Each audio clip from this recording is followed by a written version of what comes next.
Ok, Leilou Nishmat, Yitzhak ben Shimon, Moshe ben Shimon, Vegam Mesaouda bat Gemra, Tien Avsham Tsura, Bitzchor Achaim, Bezrat Hashem.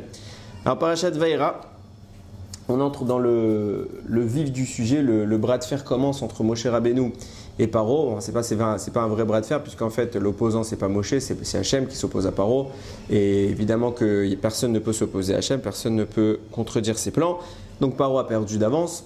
Et on avait conclu la semaine dernière dans la Parashat Shemot, on avait conclu un peu par la déception de Moshe Rabbeinu qui constate que son passage chez Paro, au lieu de se solder par la sortie du Ham Israël comme ce pourquoi Hachem l'a envoyé, finalement ça se solde par une déception puisque Paro, au lieu non seulement il refuse de faire sortir le Ham Israël, mais plus que ça, il punit encore plus le Ham Israël en les privant de la paille. Ils doivent obtenir maintenant la même quantité de travail que ce qu'ils avaient à faire pour fabriquer les briques. D'habitude, on leur fournissait. Maintenant, ils vont devoir faire la même chose sans qu'on leur fournisse quoi que ce soit. Donc, ils vont devoir aller dans les champs, préparer tout ça et obtenir le même résultat. Donc, forcément, le travail devient encore plus pesant, devient encore plus difficile. Le Ham Israël est très déçu et limite en veut à Moshe Rabbeinu puisque valait mieux qu'il n'intervienne pas. Moshe est déçu également. Il dit, je ne comprends pas, tu m'as envoyé pour libérer le Ham Israël et depuis que je suis venu, ça s'est empiré. Qu'est-ce que tu fais? Hachem avait conclu, bon, maintenant tu vas comprendre. Et là, en effet, on comprend. Akadosh Baruch Hu va commencer à manifester son intervention de façon très concrète et il va littéralement pulvériser toutes les oppositions. Il va détruire l'Égypte et l'enchaînement des 10 plaies démarre. Alors évidemment, avant ça, il y a le fameux passage où Moshe Rabbeinu fait la confrontation des bâtons avec les serpents, etc.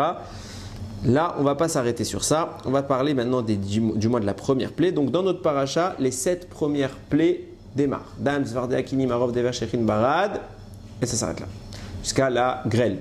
Après, il y a Arbé, les sauterelles, Rocher, l'obscurité, et Makat Bechorot, la mort des premiers-nés qui seront réservés pour la paracha de la semaine prochaine, Bezrat Hashem. Donc nous, on va s'arrêter sur la première plaie. Et on va voir qu'il y a des choses, comme toujours, la Torah, elle ne nous prive pas de surprises. Vaïmer Hashem el Moshe, donc Hashem il parle à Moshe, est mort, il dit à Moshe, est mort, va dire el Aaron, car Matecha, prends ton bâton, Unte yadecha al meme Mitzraim, et tends ta main vers les eaux de l'Égypte. Pourquoi c'est pas Moshe qui va réaliser cette plaie? C'est Aaron, son frère, parce qu'on le sait tous, Moshe est quelqu'un de très pieux, de très juste, et le Nil ne l'a pas englouti quand sa mère l'a déposé dedans, ce qui signifie que Moshe, il a quelque part une reconnaissance envers ce sauvetage qui a été opéré par le Nil, et Moshe ne veut pas être l'intermédiaire par lequel le Nil va être frappé. Il a une akarat atov, il ne veut pas punir. Et je précise spécifiquement cette idée parce qu'on va voir que tout le développement que je vais apporter maintenant, du moins tenter d'apporter, c'est le peuple égyptien qui va faire preuve d'une absence totale de reconnaissance envers les Bnei Israël. Et on va vraiment voir la différence entre Moshe d'un côté, là je le mentionne et ça ne va pas être mon propos, mais on va vraiment voir combien c'est des gens qui n'avaient pas de Hakarat Hatov et que ça va vraiment leur causer de gros soucis. Donc Hachem demande à Moshe de dire à Aaron de frapper l'Égypte et en effet les étangs, les rivières, le fleuve, le Nil, les réserves d'eau, même ce qu'il y avait partout, même ce que l'arbre y boit comme eau, cette substance-là liquide, ça se transformait en sang. Il n'y a plus un seul endroit en Égypte où il n'y a pas de sang. Vayasukan Moshe ve Aaron, Kasher Tiva Hachem, et ils ont donc fait ce que Hachem leur a ordonné. Vayarem Bamate, il a levé son bâton, Vayar et Amaïm, il a frappé l'eau. Asher Baïor, qui est dans le Nil, qui est dans le fleuve, les aînés Paro, aux yeux de Paro, la aînée Avadav et de ses servants, Vaïa faire Kol Hammaïm Asher Baïor les dames. Et toutes les eaux qu'il y avait dans le fleuve, c'est devenu du sang. Et là viennent 2 psukim très intéressants. Viadaga Asher Baïor Meta. Et on comprendra pourquoi ils sont intéressants un peu plus tard, mais ils sont vraiment lourds de sens.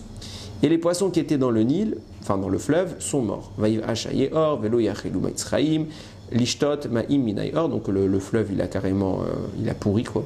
Et l'Égypte n'a pas pu boire. Vaïda Hadam Bechol Eretz Mitzraim, c'était le sang dans toute la terre d'Égypte. Vaïa Asuchen Chartume Mitzraim. Et les sorciers égyptiens ont fait pareil. Bela Atem avec leur sortilège et ça a endurci le cœur de Paro. Alors, on va voir combien il y a de subtilités à mettre en place. Première chose, il y a une remarque qui personnellement, c'est ce qui m'a amené à faire ce raisonnement. Il y a une remarque à faire. Quand Hachem transforme l'eau du Nil en sang, le texte nous le dit, les poissons qu'il y avait dans le Nil sont morts. Donc les poissons sont quelque part victimes d'un sacrifice, puisqu'Akadosh Baruch Hu, pour punir les Égyptiens, va frapper le Nil, et le Nil, qui n'est plus de l'eau, devient du sang, donc ça empêche la survie des poissons. Donc il y a bien une sanction, enfin il y a du moins une suppression, une mise à mort des poissons. Quand dans la prochaine plaie, dans Tsefardéa, les grenouilles vont mourir pour accomplir la plaie. Comment ils vont mourir? C'est écrit dans les Midrashim abondent dans ce sens, que les grenouilles se jetaient vivantes dans les fours égyptiens parce qu'Akadosh Baruch Hu leur a demandé, et donc techniquement à brûler, elles étaient prêtes à mourir à ce sacrifice pour Akadosh Baruch Hu. Donc on a loué, on a félicité les grenouilles de cette attitude, de dire pour Hachem elles sont prêtes à mourir, c'est une belle attitude. Par contre, les poissons qui sont morts, eux, rien. Il n'y a aucune félicitation, il n'y a aucune louange, ils n'ont rien fait de spécial. Pourtant, c'est exactement le même procédé. Les uns meurent pour la réalisation de la plaie du sang, les autres meurent pour la réalisation de la plaie des grenouilles. Et pourtant, là, on voit que les poissons, aucune louange leur est attribuée. Alors, comment ça se fait? Quelle est la différence? De là, ça nous amène à dire que la mort des poissons, il n'y avait rien de particulier. Et c'est intéressant à noter parce que il y a des avis, et ça nous permet un peu de redéfinir la plaie du sang.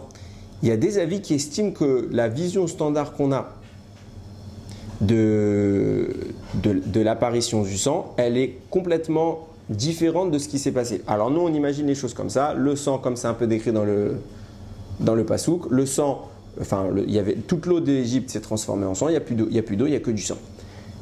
Il y a des avis qui sont un peu plus mitigés. Par exemple, le Chizkouni, lui, il dit que en fait ça a duré un instant durant lequel le sang est apparu. L'eau du Nil, elle s'est transformée en sang pendant quelques instants, juste le temps requis pour que les poissons meurent, et après c'est redevenu de l'eau. Ça a duré vraiment un bref instant, le temps nécessaire à la mise à mort des poissons. Et après ça, la putréfaction, la pourriture qu'engendre une masse quantique vraiment énorme de poissons qu'il y avait dans le Nil, tous les poissons du Nil meurent et ils sont maintenant à la surface en train de flotter, ça pourrit, ça sent mauvais, c'est horrible et à cause de ça, plus personne ne peut boire de l'eau. Ça, c'est l'explication du Chizkouni. En tout cas, de ce que nous dit le Chizkouni, l'essentiel du miracle, ce qui a causé l'empêchement des Égyptiens de boire, c'était pas le sang lui-même, c'était plutôt la conséquence du sang, donc à savoir la mise à mort des poissons. Alors c'est intéressant parce que le texte ne semble pas vraiment abonder dans son sens, mais bon, en tout cas, c'est un avis à mentionner. J'ai vu un autre avis encore plus subtil, qui lui entre plus dans les mots du texte, mais qui est proche aussi du Chizkouni. Nous, on vient de dire, je vous ai dit que c'était un des psukim intéressants, on a vu que les Égyptiens sont parvenus à reproduire le miracle, par incantation, par sortilège, par sorcellerie, sont parvenus à reproduire le miracle de la transformation du sang, de la première plaie de l'Égypte, en transformant l'eau en sang. Or, nous, on vient de voir dans les psukim que toute l'eau, jusque dans les arbres, s'est transformée en sang en Égypte. Pour qu'ils puissent reproduire ce miracle, il faut qu'ils aient à leur disposition de l'eau qui n'est pas transformée en sang. D'où ils ont trouvé cette eau qui n'est pas transformée en sang? Ça signifie qu'ils avaient de l'eau. Alors, il y a plusieurs manières de répondre à cette question. Mais en tout cas, cet avis, je n'ai pas retenu son nom parce que je l'ai lu en passant, mais Bémet, je l'ai lu. Cet avis explique comme ça. Il dit non, on ne peut pas dire que la plaie du sang, ce soit ce qu'on croit. À savoir que ça signifierait un miracle inutile. Pourquoi? Parce que nous, on explique comment? On explique que, théoriquement, toute l'eau présente en Égypte s'est transformée en sang. Mais quand un juif avait besoin de boire, alors cette eau, qui est tu sais maintenant du sang, elle doit se retransformer en eau pour que le juif puisse en boire. Ce qui signifierait que pour permettre aux juifs d'accéder à de l'eau, il faille faire premier miracle de sanction, transformation de l'eau en sang, et puis un deuxième miracle de transformation du sang en eau. Chose qui, a priori, n'est pas bonne, pour la simple et bonne raison que Akadosh Baruch Hu limite son intervention au minimum syndical dans le monde. Ce qui signifie qu'a priori, il explique comme ça, l'eau est restée eau. les Juifs, quand ils avaient besoin de boire de l'eau, ils avaient de l'eau normale. Le Nil n'est pas du tout devenu rouge comme on pourrait l'imaginer. L'eau, c'était de l'eau, il n'y avait aucun problème. Seulement, quand un Égyptien avait besoin de boire, c'est précisément là, à ce moment-là, que l'eau devenait du sang, ce qui évite de devoir retransformer le sang en eau quand les Béné Israël ont besoin de boire. On laisse tout en eau, tout est de l'eau. C'est juste les Égyptiens, quand ils ont besoin d'eau, eux, ils n'en trouvent pas. Pour boire, du moins, ils n'en trouvent pas. Ce qui explique comment eux aussi ont pu reproduire le miracle, puisqu'ils ont pris de l'eau qui restait de l'eau et ils ont réussi à la transformer en eau. Et d'après cet avis, ça met en avant un point qui est en rapport avec la question qu'on est en train de poser concernant les poissons. D'où viendrait alors la mort des poissons? Puisque l'eau elle est restée de l'eau, les poissons n'ont pas de raison de mourir. Et d'après cet avis, les poissons sont morts parce que Dieu voulait qu'ils meurent. Point. Quoi qu'il en soit, Dieu voulait la mort des poissons.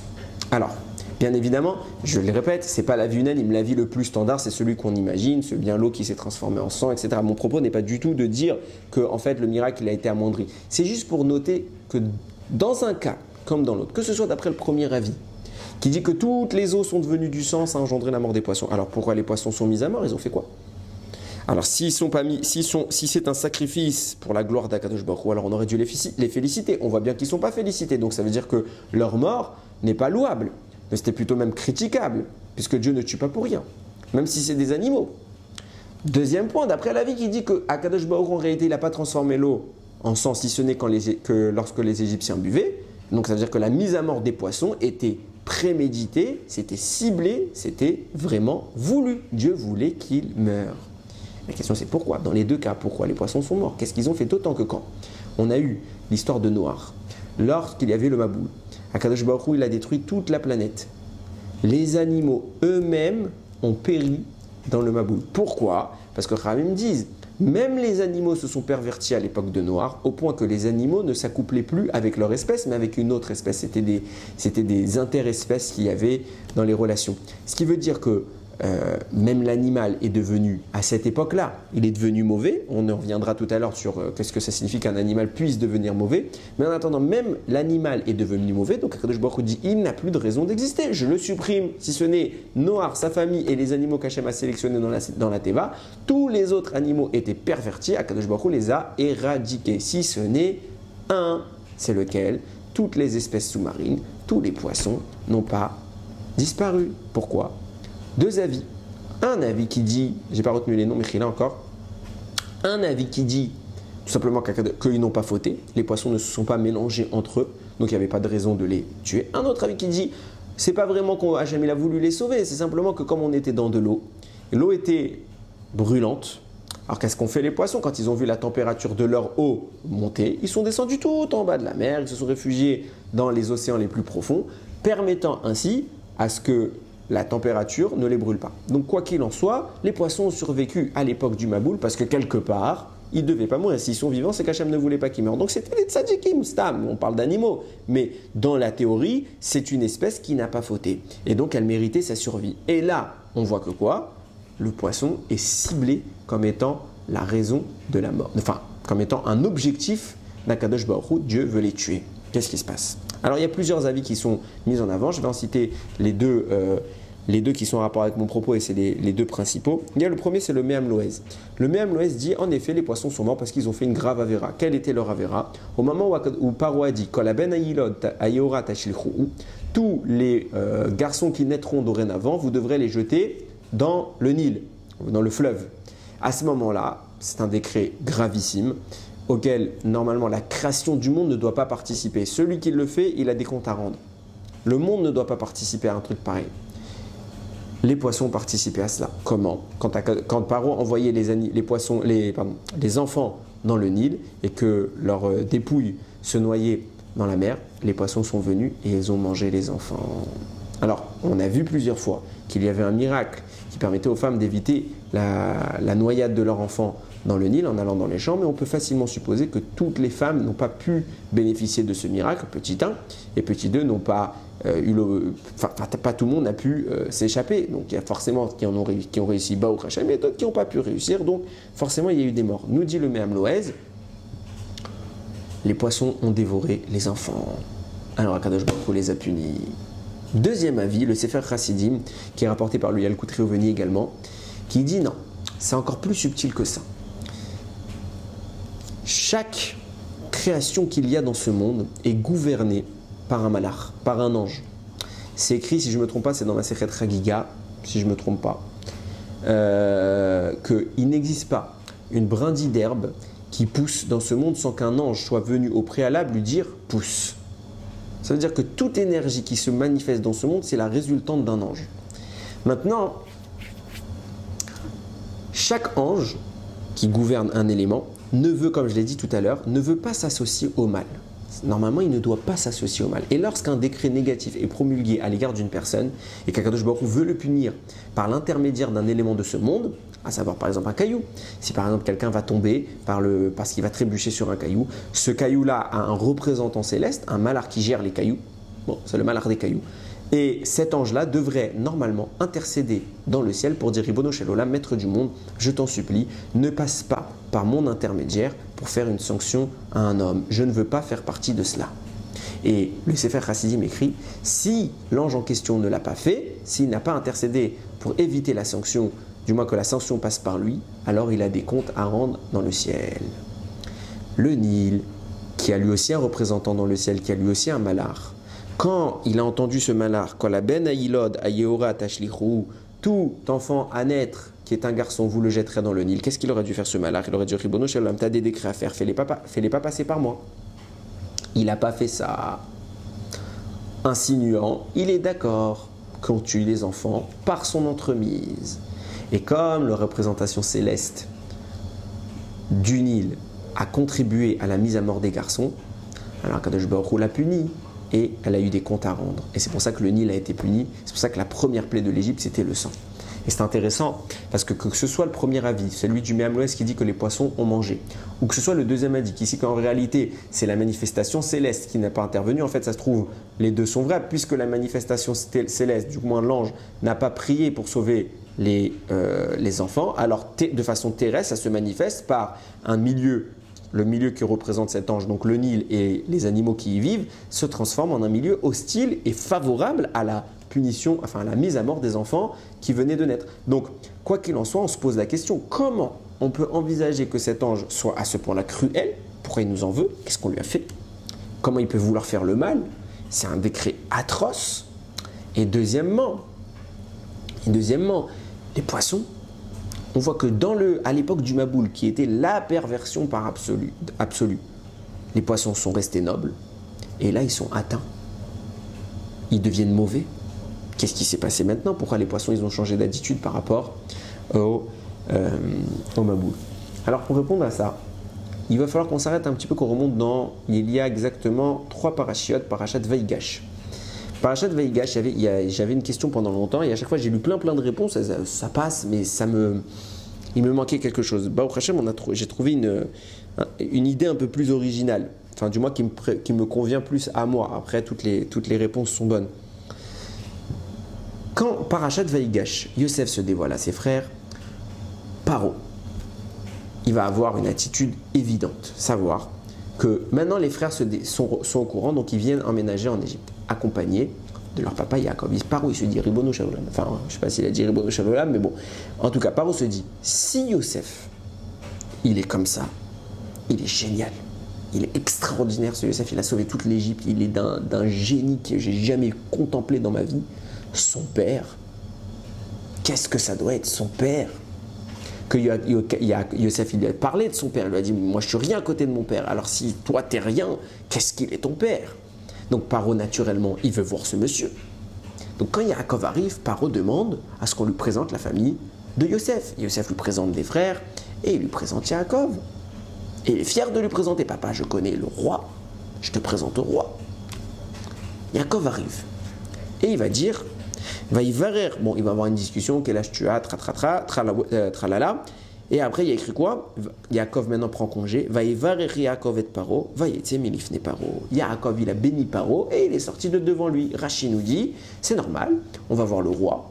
Et avant de prendre congé du roi, on lui fait une bracha. Maintenant, de vous à moi, on s'attend quoi comme bracha? On s'attend, je te souhaite la longue vie, je te souhaite la parnassa, je te souhaite la hatzlacha, je te souhaite la simcha, je te souhaite ce que tu veux. Yaakov va faire une bracha, stam, comme on fait quand vous montez au Sefer Torah, tout le monde reçoit une bracha, besséder, super. Mais Yaakov ne va pas choisir ça comme bracha. Il va choisir une bracha que je trouve bizarre. Il va dire à Paro, Yaakov, quelque part, il va mettre fin à la famine qui sévit en Égypte depuis 2 ans. Il va dire à Paro maintenant, pourquoi il y a la famine? Parce qu'il n'y a pas d'eau. Il n'y a pas d'eau. Hein. Qu'est-ce qui provoque la famine? C'est qu'il n'y a pas de pluie. Comme il n'y a pas de pluie, il n'y a pas d'eau. Il n'y a pas d'eau pour nourrir la terre. La terre ne produit plus de récolte. C'est ça l'origine de la famine. Il va dire, je vais mettre fin à la famine. Toi, tu es un pays de toute façon où l'eau ne tombe pas du ciel. Toi, tu es nourri par le Nil. Et bien, tu sais ce que je vais faire? Je te bénis qu'à chaque fois que tu t'approches du Nil, le Nil entre en phase de crue.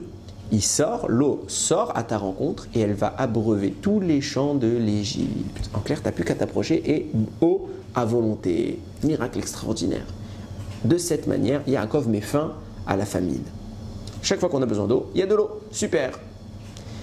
Je comprends dans la théorie la bracha de Yaakov, c'est une belle bracha. En plus, il fait un miracle, super. Mais pas à Paro, pas à lui, pas un idolâtre. Pas un homme qui croit que le Nil est un dieu et qui voudrait lui-même être un dieu. Qu'a fait Paro ensuite? Il a dit, mais regardez, le Nil c'est un dieu. Et moi je contrôle le Nil. Dès que je m'approche de lui, je lui dis sors, ça sort. Donc moi je suis au-dessus de ce dieu. Je suis un dieu encore plus puissant. C'est moi qui ai créé le Nil. Voilà ce que Paro va dire.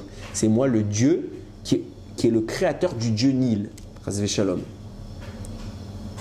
Comment Yaakov a-t-il pu contribuer à la Avoda Zara égyptienne? Il a créé de toutes pièces un faux Dieu. Il a donné le moyen à Paro de se faire diviniser aux yeux de ses sujets. C'est inadmissible.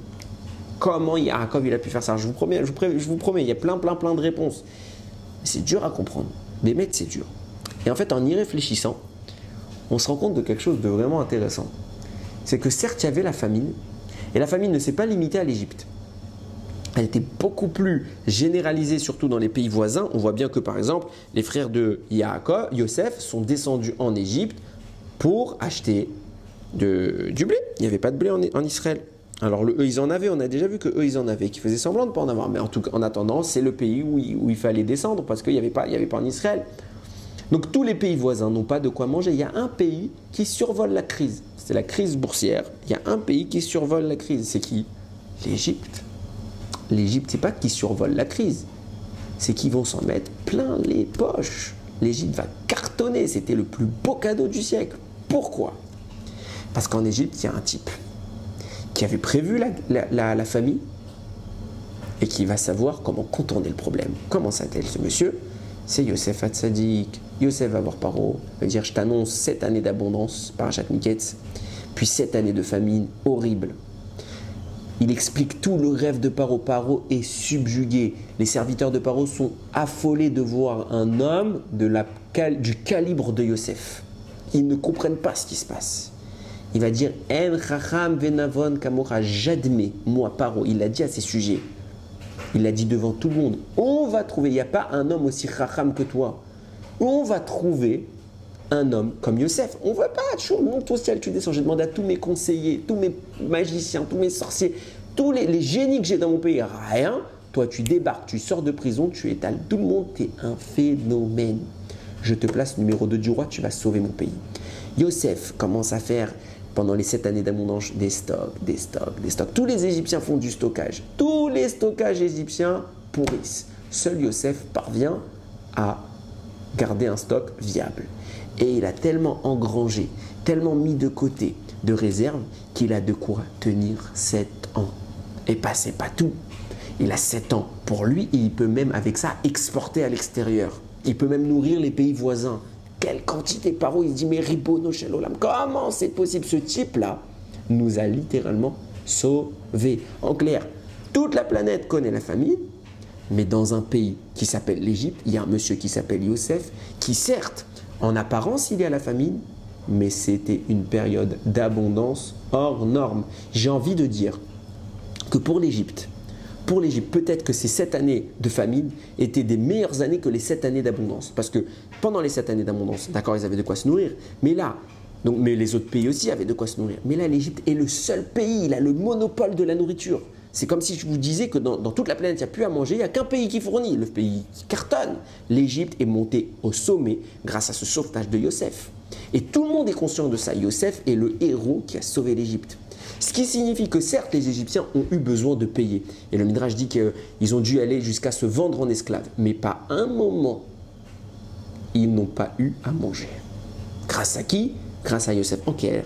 La famine, grâce à Yosef, est une famine en apparence dans le pays d'Égypte, mais dans les faits, il n'y a pas de famine. Ils ont de quoi manger, ils sont sereins, ils ne sont pas inquiets. Au final, Yaakov n'a rien fait. Yaakov n'a rien fait. Il a dit, je vais bénir l'Égypte de faire venir l'eau du Nil pour qu'il n'y ait plus la famine, mais il n'y avait pas vraiment de problème à ce moment-là. Que fait Yaakov? Il change juste la donne. Il dit, bon, puisqu'il y a Yosef, et que Yosef, c'est ce qui vous assure l'abondance, il y a déjà l'abondance, je ne vais rien changer. Je vais juste faire que, bon, puisque la famine chez vous, elle ne sert à rien, alors je fais en sorte qu'il n'y ait plus la famine. C'est tout. À la limite, on va dire, il leur a enlevé le petit stress de savoir combien de temps ça allait durer, est-ce qu'ils auraient assez de stock. Voilà le stress qu'il leur a enlevé, c'est tout. Et à ce moment-là, Yaakov, il ne se dit pas qu'il y a un risque que ça passe par Paro. Pourquoi? Parce que Paro, il a admis devant tout le pays que celui qui pouvait gérer et qui était la source de l'abondance de l'Égypte, c'est Yosef. Il n'a jamais dit que c'était lui. Il n'a jamais même presque prétendu que c'était lui. Pourquoi? Parce qu'on le voit dans le texte. Les Égyptiens sont allés voir Paro. Regardez dans Parashat Vaïgash. Ils sont allés voir Paro et il a dit, allez voir Yosef. C'est lui. C'est pas moi, c'est lui qui a tout. C'est lui l'origine, c'est lui la source. Donc, tout le monde, c'est officiel, c'est que c'est Yosef. Paro a besoin de Yosef. Et il sait que c'est... Donc jamais il va dire Paro, à ce moment-là, c'est pas ce Paro, on réalise que c'est pas ce Paro qui s'est fait passer pour le héros qui a le miracle du Nil. Pourquoi? Parce qu'en effet, il y a le miracle du Nil. Mais venez, on met les choses en scène. Paro dit à tout le monde, je suis un dieu, j'ai des pouvoirs, regardez, je fais sortir le Nil. Il sait que cette abondance qui fait que l'Égypte sort du lot et qu'elle est préservée de la famine, elle vient de Yosef. Et dont la force de Yosef a été transposée dans la bracha du Nil que Yaakov a faite à Paro. Si maintenant il se fait passer pour Dieu, alors que Yosef il est vivant, et que tout le monde sait que c'est Yosef la source de cette bracha, petite personne va le croire. Petit 2, Yosef, tout le monde, il sait que Yosef c'est tout sauf un idolâtre. Yosef il n'acceptera pas que la bracha que Yaakov, que lui il apporte, soit une source d'idolâtrie. Donc si ces juifs-là que sont Yosef et Yaakov constataient Paro, utilisaient la bracha qu'il a reçue comme étant une source de Avodah Zara, Paro il n'aurait même pas fait ça parce qu'il se serait passé quoi? Il connaît Yaakov, il sait que c'est des tzadikim, c'est pas des gens qui sont idolâtres, ils détestent l'idolâtrie. Ils auraient dit quoi? Yaakov il a dit non, je suis pas d'accord. Continue comme ça, je t'enlève la bracha. Et au lieu de se faire passer pour un dieu, il aurait été humilié en public. Pour la simple et bonne raison qu'en effet, il aurait fait le miracle X fois. Yaakov, il aurait vu, tu fais de l'Avodah Zara, je retire ma bracha. Yosef, il aurait dit aussi, je retire ma bracha, je veux plus qu'il y ait d'abondance par mois. Et il aurait quoi comme conséquence? Plus de bracha, plus de miracle, plus d'eau qui sort quand Paro il vient. Et Paro, au lieu de se glorifier aux yeux de son peuple, il aurait été humilié en public. Jamais il aurait pu faire un truc aussi dangereux. De là, on est obligé de dire que c'est pas lui qui s'est fait passer pour Dieu.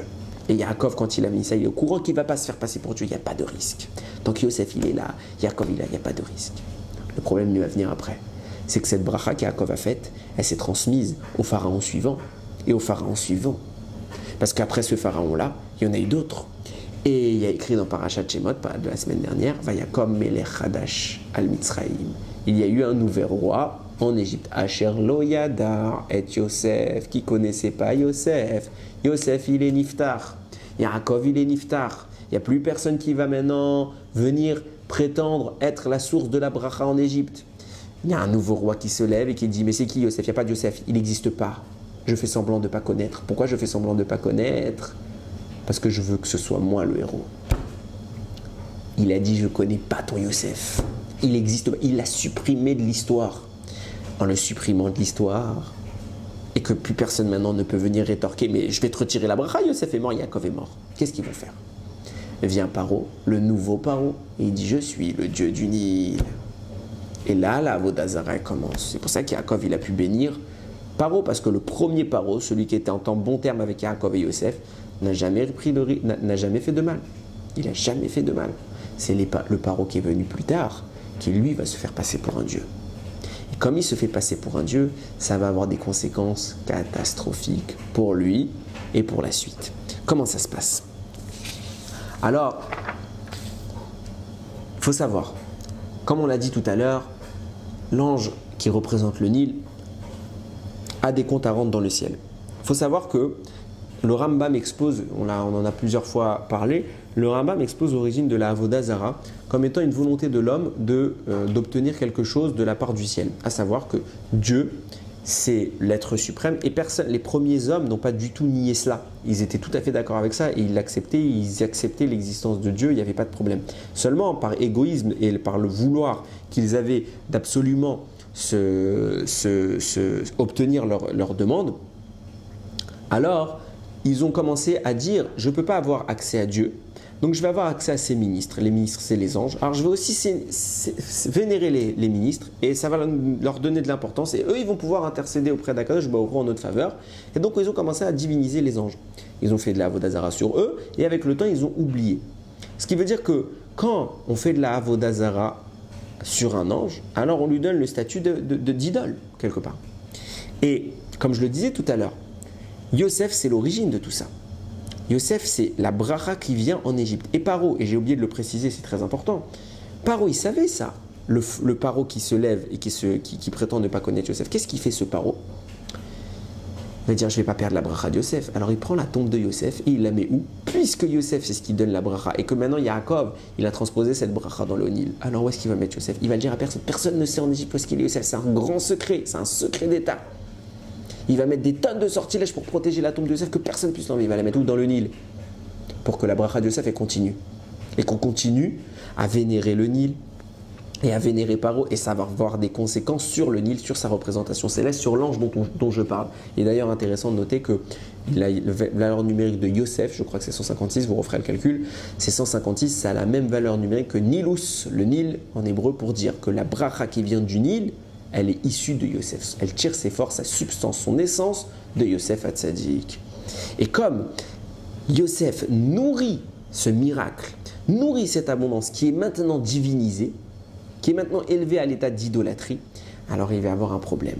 Le Harizal dit, le Shem Mishmoel lui le rapporte, mais c'est plusieurs fois qu'on le voit, on dit dans la Haggadah de Pessah, Lo ani velo malar, ani velo seraphim, ani velo shaliach, ani beatzmi. Je vous ai libéré moi et pas un ange. Dieu parle, je vous ai libéré, c'est moi, c'est pas un ange. C'est pas un séraphim, c'est une autre qualité d'ange. C'est pas non plus un émissaire, c'est moi personnellement. Le Harizal dit, mais pourquoi c'est toi personnellement alors que d'habitude t'envoies un malach? Quelle est la différence entre les deux? Le Harizal dit, l'impureté qui émane de l'Égypte, elle est tellement grande, la Avodah Zara, la bassesse humaine, elle est atteint un niveau qui est tellement bas, sale, que même un ange qui descend en Égypte ne peut plus remonter. Le mal qui est présent et qui ronge l'Égypte est tellement corrosif que même un ange ne peut pas entrer et sortir. S'il entre, il est happé par la klipa, par les forces du mal. Littéralement, le seul qui peut venir sans problème, c'est Akadosh Baruch Hu. Alors il dit, c'est pas eux, c'est moi qui vous ai libéré. Pourquoi je précise ça? Parce qu'en vérité, on commence à comprendre ce qui s'est passé. Yosef nourrit le miracle. Yosef nourrit l'abondance. Grâce à cette abondance que Yosef a apportée à l'Égypte, Paro se fait passer pour un dieu. Le Nil est devenu une entité céleste aux yeux des Égyptiens. Et forcément, il l'idolâtre. Et la conséquence, c'est que l'impureté, on voit qu'elle atteint même les malachim. Donc l'ange en question, qui représente le Nil, qui est lui-même idolâtré, il est impacté par le mal que les Égyptiens produisent en faisant la Avodah Zara. Conséquence de quoi? Même lui devient quelque part insensible à la mort des enfants. Il devient insensible au mal. Il ne prie pas dans le ciel. Les poissons, on le disait tout à l'heure, eux-mêmes ils sont morts. Pourquoi? C'est la manifestation terrestre de cet ange. Les poissons vivent dans le Nil, donc eux aussi sont impactés par l'état de l'ange. Pourquoi eux-mêmes ils changent d'attitude? Ils étaient gentils à l'époque du Maboul, ils deviennent méchants. Parce que pour la simple et bonne raison qu'à l'époque du Maboul, comment les animaux sont arrivés à se pervertir au point de s'unir interespèces? Comment c'est arrivé une chose pareille? Ramim me disent, quand on fait une action nous sur Terre, ça a un impact terrestre. Quand on fait soit le bien, alors on améliore la qualité de la planète. Quand on fait le mal, alors le monde descend plus bas que ce qu'il était. On a fait descendre à l'époque du Maboul le mal à un niveau tellement bas que même les animaux sont complètement déstabilisés. Ils ont perdu le cap. La nature n'a plus de droit. il n'y a plus de règles. Tout se mélange. La maboule, ça vient de méboulbal. C'est complètement... Tout est mélangé.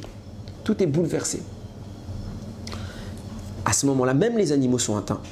Mais on n'est pas descendu jusqu'à le plus bas de la création, à savoir les poissons. Eux, le mal est descendu de l'homme jusqu'à l'animal, les oiseaux, tout ce que vous voulez. Mais les poissons, ça n'a pas atteint. Donc les poissons, eux, ne se mélangent pas. Les autres animaux se mélangent. Mais là, dans le cas du Nil, puisque le Nil est lui-même idolâtré, donc l'impact, il est cerné et ciblé sur le Nil. Et là, c'est les poissons qui sont en tête de mire. En ligne de mire, pardon. C'est pour ça que même eux deviennent mauvais. Même eux deviennent mauvais. Ils se mettent à manger les petits bébés dans le Nil. L'ange, il devient mauvais. Les poissons deviennent mauvais. Et Akadosh Baruch Hu cherche à faire une réparation de tout ça. Vous avez des comptes à rendre, je vais vous tuer. Vous devez mauvais. Pourquoi je vais vous tuer? Comme au Maboul. Je dois éradiquer l'erreur et la remettre à jour en état propre. Alors Akadosh Baruch Hu envoie Makat Dam et il les tue. Et regardez comment les choses, elles se profilent encore plus, de façon beaucoup plus marquée. Rachid dit, Akadosh Baruch Hu a envoyé la plaie du sang en premier pour d'abord frapper l'idole, donc l'idole, le faux dieu des Égyptiens, et ensuite il a frappé les Égyptiens, même au travers des deux plaies. Et qu'est-ce qui se passe à ce moment-là? Regardez comment les mots ont une valeur. Quand Yaakov, il a béni la descendance de Yosef, donc Ménaché et Ephraïm, il a dit le passouk suivant qui est très connu, Amalach hagoeloti mikolra, l'ange qui m'a délivré de tout le mal, Yevarech hataneharim veikare baem shemi, qu'il bénisse les enfants et qu'il place sur eux, qu'il les appelle par mon nom, Veshem avotai Avraham veitzrak, et le nom de mes pères Avraham et Yitzhak, veidgu larov bekerev haaretz, et qu'il se multiplie beaucoup au cœur de la terre. Veidgu, la racine du mot c'est dag, un poisson. Rashi, ça amène Rashi au commentaire suivant. De même que les poissons se multiplient énormément et qu'ils sont dans l'eau qui les protège du Aïnara, de même la descendance de Yosef, et donc Yosef en soi, c'est l'origine de tout ça, et sera une descendance énorme qui sera protégée du Aïnara. On connaît tous l'histoire que Yosef n'était jamais atteint par le Aïnara. Tout le monde pouvait contempler Yosef sans que le Aïnara ne l'atteigne. Et là, on commence à voir le sens de ce qui est en train de se passer. Akadosh Baruch Hu punit les poissons. Il tue les poissons. Pourquoi? Pourquoi il tue les poissons? On a vu qu'ils ont fait du mal, mais qu'est-ce que ça signifie même quand ils ont fait du mal? C'est des animaux. Qu'est-ce qui est en train de se passer au moment de la plaie du sang? Regardez ce que nous a dit le passouk, un des deux psukim que je vous ai dit tout à l'heure qu'il était intéressant. Ve'adaga asher baïor meta. Et les poissons qui étaient dans le Nil sont morts. C'est intéressant, là je l'ai traduit au pluriel et c'est comme ça dans toutes les traductions, mais en fait la phrase elle est au singulier. Littéralement, ça veut dire le poisson qui est dans le Nil est mort. Alors, le Ibn Ezra en tête, mais beaucoup d'autres commentaires expliquent cela, comme quand on dit, il n'y a pas écrit dag, le poisson écrit daga. Daga veut dire l'espèce, les espèces. C'est une espèce, l'espèce de poisson, c'est pour dire toute l'entité poissonnière est morte. C'est pour ça que tout est écrit au singulier. Mais peut-être qu'on peut y voir ici une allusion extraordinaire, à savoir que on est en train de dire que le poisson qui était dans le Nil, il est mort. Qui était dans le Nil et qui est représenté par le poisson? Yosef. Qui apporte la bracha, qui est l'origine même de l'usurpation d'identité de Paro, qui a amené l'Égypte à considérer le Nil et Paro lui-même comme des dieux, c'est Yosef qui est en train quelque part de nourrir. Attention, Yosef n'a rien à se reprocher, mais on a détourné ce don que Yosef a offert à l'Égypte, ce cadeau extraordinaire que Yosef a offert à l'Égypte, pour en faire de l'idolâtrie. Et c'est là-bas que Yosef est caché, au cœur du Nil, au fond du Nil. Et il se passe quoi? Lui continue à nourrir ce miracle. Et il continue, quelque part, la présence de Yosef apporte une bracha qui amène les Égyptiens au mal. Akadosh Baruch Hu veut détruire cette bracha via daga, asher baïor meta. Et le poisson qui était dans le Nil, il est mort. On parle de qui? On parle de Yosef qui était dans le Nil. Et que la bracha qu'il apporte, Akadosh Baruch Hu est en train de la détruire. C'est pourquoi, en effet, depuis le premier paro qu'on a vu à l'époque de Yaakov, il y a eu cette bracha, c'est transmise de paro en paro. Mais par la suite, quand le Ham Israël va sortir d'Égypte, plus on n'a jamais vu dans l'histoire que les pharaons suivants ont eu ce miracle. Ça s'est limité à cet instant-là. Pourquoi? Parce que comme Yosef n'est plus à ce moment-là dans l'Égypte, pas précisément Yosef qui n'est plus dans l'Égypte, mais Hachem a détruit cette bracha, alors il n'y a plus rien. Il n'y a plus de quoi abreuver ce miracle. Et là, Paro est humilié. Et regardez comment les choses elles sont fortes. Akadosh Baruch Hu a fait une promesse à Abraham. Quand tes enfants sortiront je leur donnerai de grandes fortunes. C'est pour ça qu'il est écrit dans le Passouk, plus loin au chapitre 12, Vachem Natan et Trem Am Bene Mitzrayim, Hachem a donné la grâce aux yeux du peuple, la grâce des Juifs aux yeux des Égyptiens, Vayash Ilum, Vainatselum et Mitzrayim, ils ont dépouillé toute l'Égypte. Ils les ont pillés, ils ont pris tout l'argent. La Mechilta, elle vient et elle dit, à ce moment-là, il se passe deux choses. Et c'est intéressant de noter. Mais avant de préciser cette Mechilta, j'ai oublié de préciser une Gemara très importante. Je la lis. La Gemara dit, il y a une marloquette entre Rabbi Ami et Resh Lakish. Resh Lakish, il dit, quand le Ham Israël est allé, il a tout pris en Égypte. À quoi ça ressemble? Ils ont rendu l'Égypte comme un piège, Kimtsuda, il dit, comme un piège chez En Bodagan dans lequel il n'y a pas de récolte. On comprend, ils ont pris l'abondance de l'Égypte, toute la fortune égyptienne, donc il n'y a plus rien, ils ont vidé l'Égypte. Vient Resh Lakish, il dit non, c'est pas ça qu'il faut dire. Ils sont Aswa et Mitzraïm, Kimtsula, Asher En Bodagim. Ils ont fait de l'Égypte comme les profondeurs dans lesquelles il n'y a pas de poisson, pardon. Il n'y a pas de poisson. Donc en fait, les deux rabbinim disent la même chose. Qu'est-ce que ça veut dire? D'un côté, il y en a qui disent non, c'est un piège dans lequel il n'y a pas de récolte. Et tu dis non, c'est une profondeur dans laquelle il n'y a pas de poisson. Bon, ça racole, il y a quoi? Il n'y a pas de quoi manger, il n'y a plus rien. Ils ont dépouillé l'Égypte. On a compris, c'est quoi cet exemple qu'ils sont en train de donner? En réalité, ils parlent de la même chose, simplement d'un point de vue différent. On a la Mechilta qui dit que lorsqu'Akadosh Baruch Hu il a tenu promesse, celle qu'il avait faite à Abraham, à savoir de dépouiller les Égyptiens, de sortir avec une grande fortune, alors Moshe il a donné l'ordre au Ham Israël, allez chercher les fortunes chez les Égyptiens. Tout le Ham Israël à ce moment-là, il fait quoi? Il va chercher la fortune chez les Égyptiens. Il y en a un qui fait pas ça, c'est qui? C'est Moshe Rabbeinu. Qu'est-ce qu'il fait à ce moment-là, Moshe Rabbeinu? Il cherche la tombe de Yosef, qui était très très bien cachée. Le Midrash il dit, la Mechilta dit, il a mis 3 jours et 3 nuits à la trouver. Tellement un secret d'État. Pourquoi c'est un secret? Parce que Yosef, il ne faut absolument pas qu'on sache que c'est lui la source du miracle. Il ne faut pas qu'on sache où est-ce qu'il est. Donc on l'a caché. Et puisqu'on le voulait, qu'on voulait profiter de son énergie, qu'elle se continue à déferler sur le Nil, alors on l'a caché dans le Nil. Moshe, à ce moment-là, il a été récupérer les ossements de Yosef. Et on comprend que Resh Lakish et Rabbi Ami ont un point de vue différent. Rabbi Ami, il te dit, on en a fait de l'Égypte comme un piège dans lequel il n'y a pas de récolte. Il parle de qui? Du Ham Israël, qui lui est allé demander dépouiller les Égyptiens de toute la fortune qu'ils disposaient dans leur maison. On a pris toutes les réserves égyptiennes. Mais après, on en a fait comme une profondeur dans laquelle il n'y a pas de poissons. Ça veut dire qu'avant, c'était une profondeur dans laquelle il y a des poissons. Il y avait quoi aux profondeurs de l'Égypte? Les profondeurs, on parle de l'eau, là où vivent les poissons. Il y avait quoi? Il y avait Moshe qui est allé chercher quelque chose aux profondeurs de l'Égypte. Qu'est-ce qu'il est allé chercher? Il est allé chercher Yosef. Et quand tu as privé l'Égypte de Yosef, alors les profondeurs de l'Égypte n'ont plus leurs poissons. Ve'adaga, cher Bayor Meta, et le poisson qui était au fond du Nil, il est mort. On parle de la bracha que Yosef continuait de diffuser dans l'Égypte. Akadosh Baruch Hu, il a mis dam, c'est le sang, c'est la mort, il a tué cette bracha. Et hop, l'Égypte se vide, il n'y a plus d'abondance, il n'y a plus de bracha, il n'y a plus de miracle. Paro, il est humilié. Mais c'est pas tout. La suite, elle est encore plus extraordinaire. On chante tout le temps dans le Hallel, Ayam Ra'a Vayanos. Le fleuve a vu, la mer a vu, elle s'est enfuie. De quoi on parle? De quoi on parle? Alors avant d'introduire ça, tout à l'heure j'ai cité ce Rashi qui dit Hachem il a commencé à punir l'idole et puis après le peuple. D'abord il a puni le Nil qui était l'idole et puis après il va finir par punir les Égyptiens au travers des 9 plaies suivantes. Ça c'est le sens simple. Peut-être qu'on peut y voir une allusion encore plus puissante. Il a puni le Nil et maintenant le Nil qui est réparé puisque ça y est, il n'y a plus de bracha, il n'y a plus d'idolâtrie réellement possible. Elle va finir par s'estomper et on voit qu'avec l'histoire elle s'est estompée. Alors le Nil va être l'outil de la sanction des Égyptiens. Comment? Et c'est là qu'on dit Ayam Ra'a Vayanos. On dit dans le Teilim, donc on chante dans le Hallel, Betset Israël, la mer a vu, elle s'est enfuie. Qu'est-ce que tu as vu pour t'enfuir? Nous dit le Midrash. Elle a vu la tombe de Yosef arriver.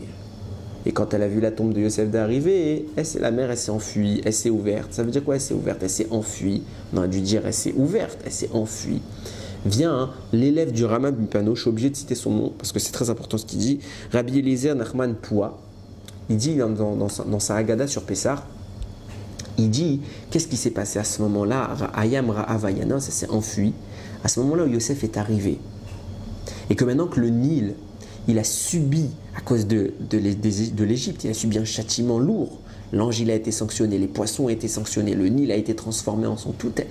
Le système de l'Égypte a été broyé par cette plaie. Toute l'idolâtrie d'Égypte a été supprimée et éradiquée. Maintenant, le Nil est de nouveau pur. Et le Nil a une vengeance quelque part à prendre. L'outil de la Avera va être le moyen par lequel on va punir. Toujours l'outil de la Avera, il sert dans la suite. Par exemple, on voit que Adam et Chava, il y a plusieurs avis qui disent quand Hachem il leur a fait une tunique. Il y a un avis qui dit c'était une tunique. Enfin, quand ils se sont habillés, ils se sont rendus compte qu'ils étaient nus après leur faute. Il y en a qui disent qu'ils se sont fait des habits avec un figuier. Pourquoi un figuier? Parce que cet avis-là estime que l'arbre, enfin du moins c'est la Torah qui dit qu'elle a été faite avec un figuier. Et la Gemara dit pourquoi le figuier? Parce qu'en réalité, d'après cet avis, l'arbre par lequel l'arbre de la connaissance était en réalité un figuier. Donc l'arbre qui a causé la faute, lui-même, il doit venir quelque part maintenant compenser son attitude. Donc le Nil qui a causé la faute, qui a causé la mort, nous dit Rachamim, comme tu as noyé mes enfants dans le Nil, alors moi je vais te noyer dans la mer. Ah, maintenant il faut faire le tikkun de cela. Tu as fait le mal, tu as fait l'attitude négative de mise à mort des enfants d'Israël. Hachem t'a puni, il a enlevé la bracha, il t'a restauré dans ton état. Maintenant il faut que le Nil il vienne réparer. Nous dit le Rav en question, l'élève du Rama Mipano, dans sa Haggadah de Pessah, le Nil de l'Égypte, l'eau du Nil est sortie. Elle est arrivée jusqu'à l'ouverture de la mer et c'est elle qui s'est chargée de noyer les Égyptiens dans l'eau. Ayam, Rav, Ayanos, la mer, elle a vu ça, elle s'est enfuie. Elle a laissé place à quelque chose d'autre, c'est le Nil qui les a noyés. Pour punir, et il démontre, pour punir les Égyptiens. Maintenant qu'on a réparé le Nil il vient et il remet les choses en place. Vous avez noyé, pas l'eau de la mer rouge qui va vous noyer, moi, parce que vous vous êtes servi de moi pour noyer les enfants, alors je viens personnellement réclamer vengeance et c'est moi qui vais vous noyer maintenant dans la mer.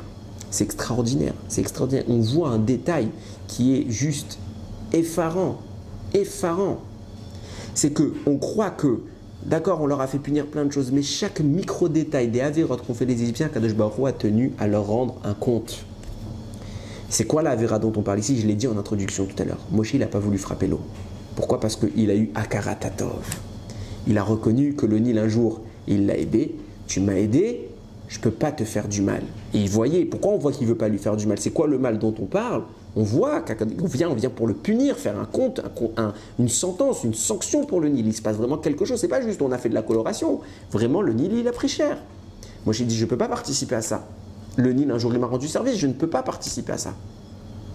Il fait preuve de Hakarat Hatov. Tandis que eux, les Égyptiens, il y a comme Melech Hadash al Mitzraïm. Il s'est levé un nouveau roi en Égypte, Asher Lo Yada et Yosef, qui ne connaissait pas Yosef. Comment ça, tu ne connais pas Yosef? Comme tu voulais te placer au sommet de la hiérarchie, tu voulais prendre le beau rôle, tu voulais te faire passer pour un dieu qui dépasse le dieu du Nil, tu voulais te faire passer pour le dieu suprême. Alors tu as dit, je ne connais pas ce Yosef. C'est qui ce Yosef? Il n'existe pas, tu l'as effacé de l'histoire. Hakarat Hatov, zéro. Tu as zéro Hakarat Hatov pour tout le bien. Yosef, il t'a sauvé. Il a sauvé toi, ton pays. S'il n'y avait pas Yosef, tu n'es pas là, toi. Tu es mort. Grâce à Yosef, tu es là. Et tu viens. Et tu craches sur ça. Tu fais pas preuve d'Hakarat Hatov. Voilà la différence entre Moshe et Paro. C'est ça le bras de fer que j'ai dit tout à l'heure. Il y a un bras de fer de tzidkout. Il y a Moshe, c'est un tzaddik et le rachat par excellence. Celui qui est prêt à tout pour arriver à ses fins. Il écrase les autres. Il bafouille leur travail. Toute la bracha de Yosef, il lui a craché au visage. Il n'y a pas de bracha de Yosef. Il n'a rien fait pour nous. Et ça a amené à l'exil. Ce petit détail de 2 mots, enfin 3 mots, Asher, Lo, Yada, ça fait 5 mots, excusez-moi, je ne sais plus compter. Asher, Lo, Yada et Yosef, qui ne connaissait pas Yosef. 5 petits mots qui passent comme ça. Même ça, il lui a fait tenir des comptes. Même à ça, tu vas me rendre des comptes. Tu n'as pas fait preuve d'Hakarat Hatov? D'accord. J'oublierai pas. C'est gravissime. Donc, Akadosh Baruch Hu est puni. D'habitude, quand je fais un Dvar Torah, pour ceux qui regardent régulièrement, vous savez que je conclue par du moussard.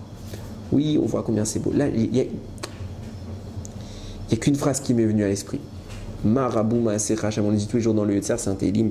Marabou Maaser Hashem. Combien ils sont grands tes actes, Hashem. Combien t'es grand.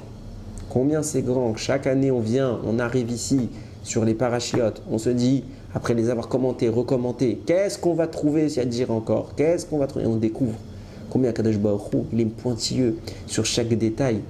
Marabou Ma'asecha Hashem, combien c'est grand tout ce que tu fais Hashem, tes œuvres, combien elles sont grandes. Kulam Bechochma Esita, tous tu les as faites avec Chochma. Malé Haaretz Kinyanecha, la terre elle est remplie de tout ce qui t'appartient. Tu es le big boss. Et le boss, il vérifie tous les comptes. On ne trompe pas le boss. C'est pas un boss stan. On lui doit tout. Il laisse rien passer. Il est la justice. Il peut pas laisser passer. C'est pas ça. C'est pas Hachem sinon. T'as pas fait Akaratatov. Et au contraire, Kfulitova, t'as tout inversé. C'est de l'arrogance, c'est de la bassesse humaine. Même ce petit détail, Hachem, il le manifeste de façon grandiose. Il est prêt à tout, une plaie entière, avec des tonnes de ramifications, tout un cheshbon, tout un calcul, pour en arriver à réparer cette petite phrase qui est écrite dans la Torah. 5 petits mots, misérables mots qu'a fait Paro. Je ne connais pas Yosef. Hachem, il a mis en place tout ce système. Il a puni l'ange, il a transformé l'eau en sang. Il a puni les poissons, il a détruit la bracha que Yosef lui avait offert. Quelle bracha t'avais dans les mains, Yahma? Quelle honte maintenant tu vas avoir. Tu as dit à tout le monde que tu étais un dieu. Maintenant ton miracle, tu as prouvé que tu étais un dieu. Tu faisais le miracle. Refais-le maintenant. Et toute l'Égypte a compris. Toute l'Égypte a compris, c'était ça l'humiliation de Paro. Toute l'Égypte a compris que c'était qu'un mensonge, que c'était un menteur et que sa force n'existe pas. C'est un voleur, un usurpateur. Voilà ce que t'es. Le roi, le plus grand roi du pays, le pays le plus grand. Voilà ce que t'es. Un simple mortel qui se fait passer pour ce qu'il n'est pas. Tu n'es rien. Voilà, t'as voulu oublier Yosef? Voilà ce que je te mets en contrepartie. L'humiliation totale et publique. Marabou Ma'asecha Hashem. Combien ils sont grandes tes œuvres, Hashem. Kadosh Baruch Hu, il met tout en place. Chaque détail. Chaque détail. Des fois, on crie à l'injustice. Un malheur nous arrive. On dit, mais comment tu peux laisser passer? Non, il ne laisse pas passer. La justice, elle est divine. On ne la voit pas. C'est seulement nous qui n'avons pas les yeux pour voir. Mais Dieu, il détaille tout. Il recense tout. Et il est parfaitement juste. L'Égypte a oublié Yosef. Eh bien, je vais vous le rappeler.